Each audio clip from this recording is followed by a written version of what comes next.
আল্লাহ সুবহানাহু তাআলার নাম এবং গুণাবলী কেন জানতে হবে একটু ভূমিকা বলে নিই। আমরা নিজে জীবিত থাকার জন্য খাদ্য গ্রহণ করি, আমাদের এই শরীরের খাবারের প্রয়োজন আছে, আমাদের এই শরীরের ঘুমের প্রয়োজন আছে। মানুষ খাবারের মুখাপেক্ষী, খাবার ছাড়া মানুষ বাঁচতে পারে না।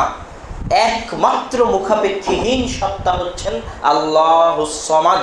আল্লাহ হচ্ছেন মুখাপেক্ষীহীন, কোনো কিছুর তিনি মুখাপেক্ষী নন।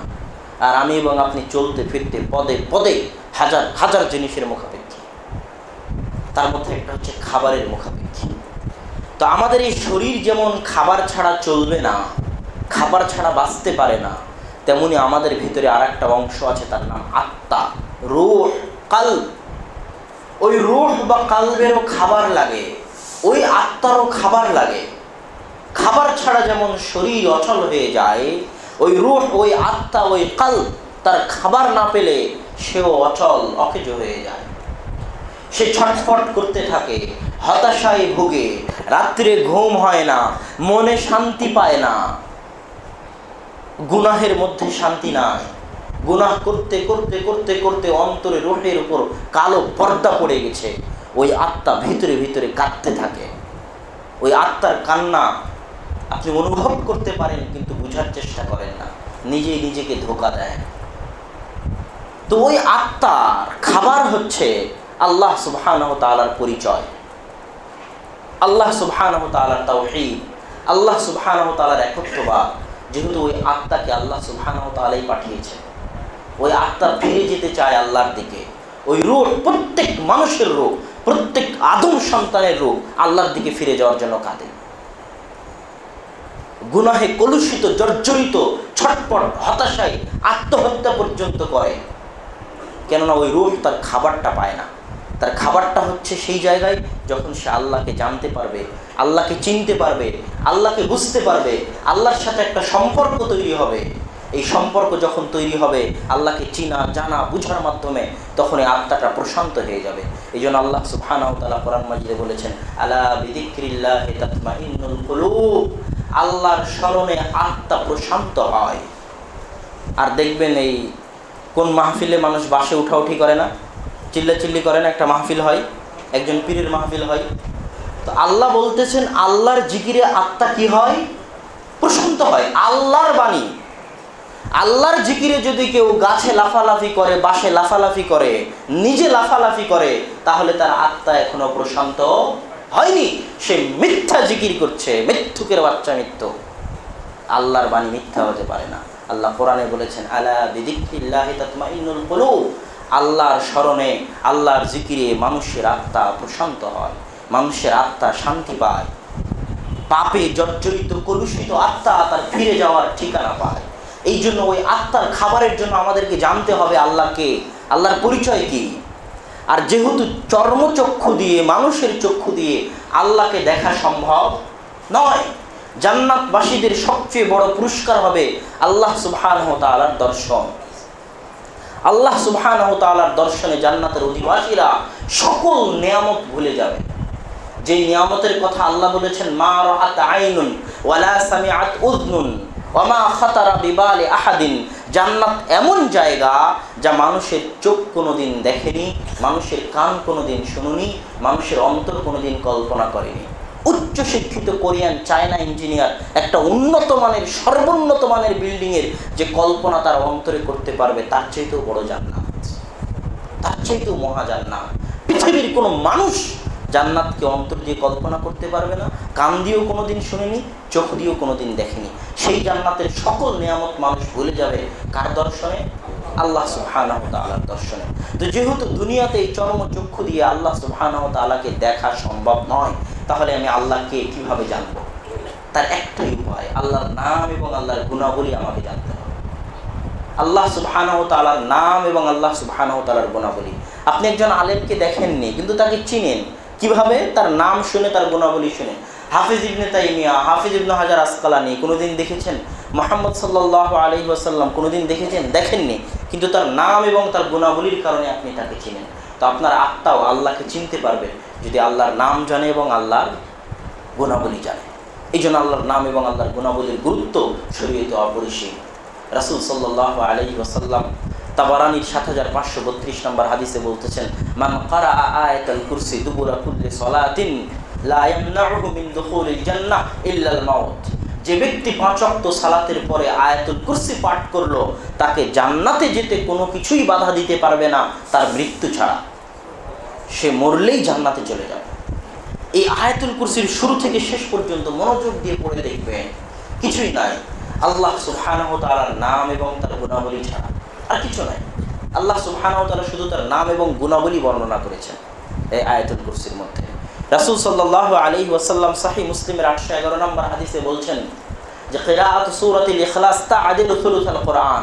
কেউ যদি একবার সূরা ইখলাস পাঠ করে তাহলে সে পবিত্র কোরআনের 3 ভাগের 1 ভাগ পাঠ করলো।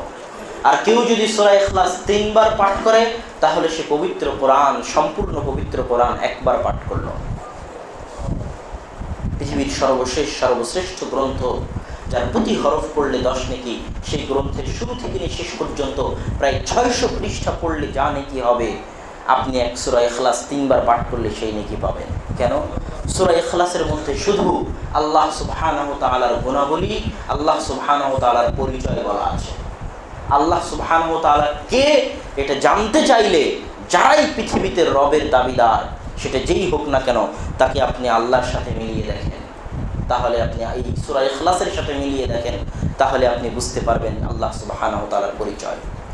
রাসূল সাল্লাল্লাহু আলাইহি ওয়াসাল্লাম সুনানে আবু দাউদের 5080 নম্বর হাদিসে বলছেন যে কেউ যদি প্রতিদিন সকালে বলে বিসমিল্লাহি লা ইয়াদুররু মা ইসমিহি শাইউন ফিল আরদি ওয়ালা ফিস সামা ওয়া হুয়াস সামিউল আলিম, যে ওই আল্লাহর নামে দিন শুরু করছি, যে আল্লাহর নামে দিন শুরু করলে আসমান এবং জমিনের এমন কোনো শক্তি নাই যে আমার বিন্দু মাত্র ক্ষতি করতে পারে, ওই আল্লাহর নামে দিন শুরু করছি, তাহলে সন্ধ্যা পর্যন্ত কেউ তার কোনো ক্ষতি করতে পারবে না।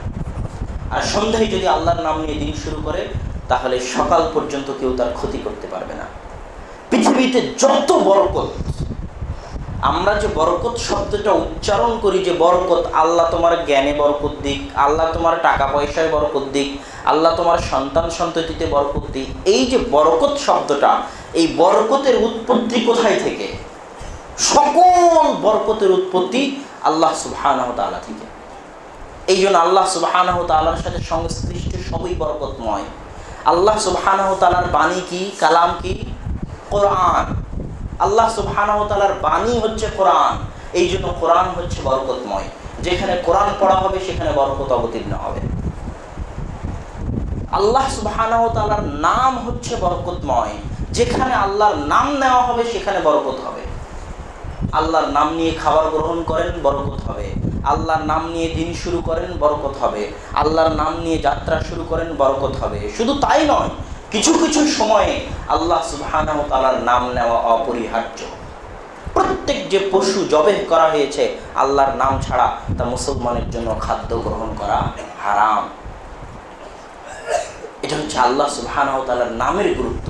শুধু আল্লাহ, বিসমিল্লাহ মানে আল্লাহর নামের গুরুত্ব। তো আল্লাহ সুবহানাহু ওয়া তাআলার নাম হচ্ছে বরকতময়।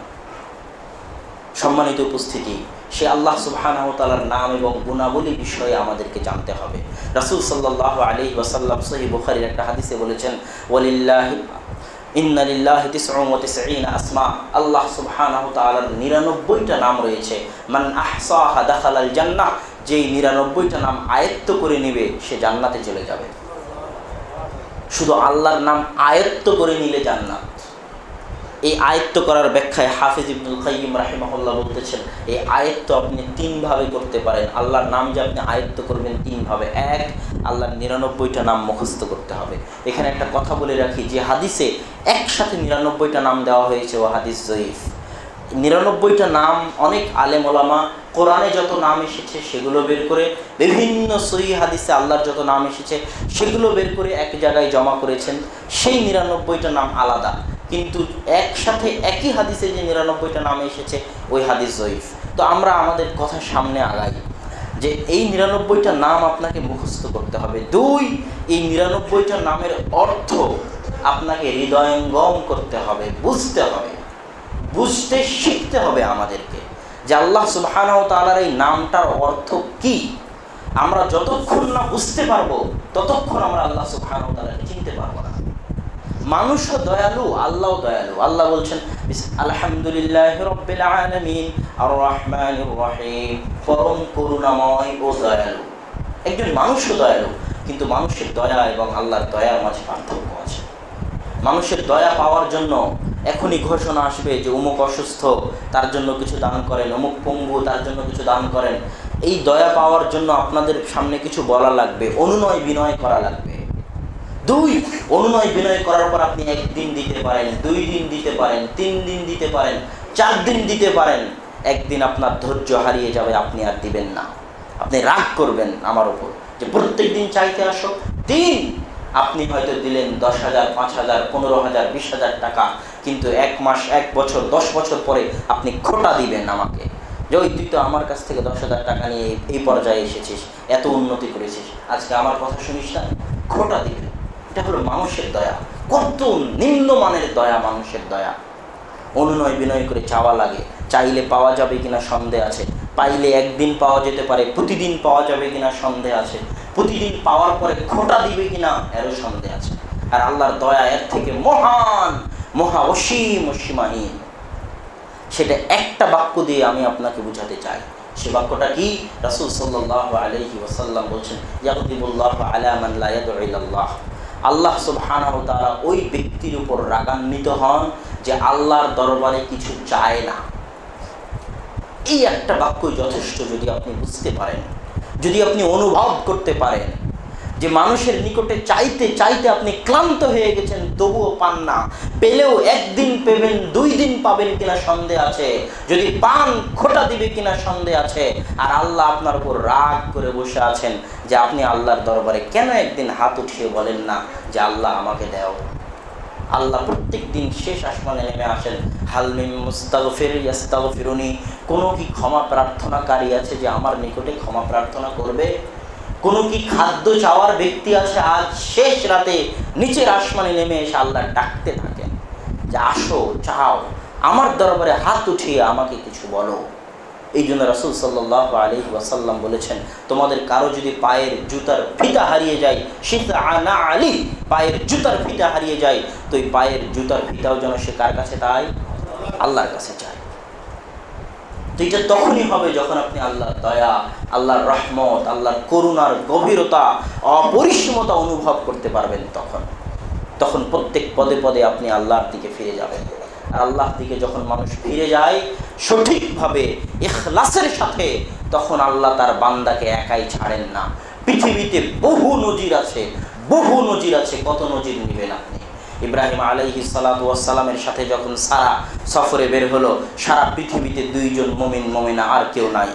কাফের বাদশার পাশ দিয়ে অতিক্রম করতেছে, বাদশা রাস্তা আটকে দিয়েছে।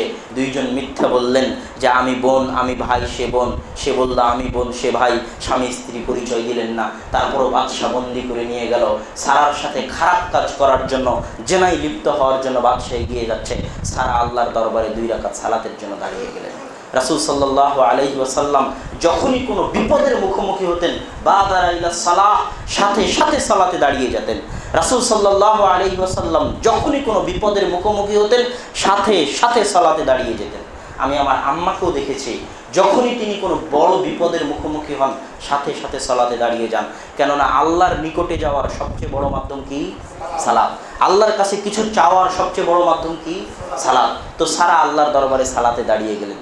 দাঁড়িয়ে গিয়ে বলেন, আল্লাহ, আমি আমার এই ইজ্জত, আমার পর্দা, আমার চেহারা, আমার শরীর সব কিছুর হেফাজত করেছি। আমার স্বামীকে ছাড়া পৃথিবীর কাউকে কোনোদিন দেইনি, দেখাইনি। আজকে এই বিপদের মুহূর্তে তুমি আমার হেফাজত করো। আল্লাহ তার ডাকে সাড়া দিলেন। লম্বা হাদিস আছে, 3 জন ব্যক্তি গুহার মধ্যে বন্দী হয়ে গেল, তাদের ডাকেও আল্লাহ সুবহানাহু ওয়া তাআলা সাড়া দিয়েছিলেন। আপনি যখন আল্লাহর রহমত, আল্লাহর দয়াকে বুঝতে পারবেন এবং ইখলাসের সাথে আল্লাহর নিকটে কিছু চাইবেন, তখন আল্লাহ সুবহানাহু ওয়া তাআলা আপনার ডাকে অবশ্যই সাড়া দিবেন। সম্মানিত উপস্থিতি, আল্লাহ সুবহানাহু ওয়া তাআলার আরও গুণ রয়েছে। আল্লাহ সুবহানাহু ওয়া তাআলার 99টা নামের প্রত্যেকটা নামের ব্যাখ্যা, প্রত্যেকটা নামের অর্থ বলার জন্য আলাদা দার্স, আলাদা বক্তব্য লাগবে। আমরা শুধু রহমানুর রহিমের ব্যাখ্যা করলাম।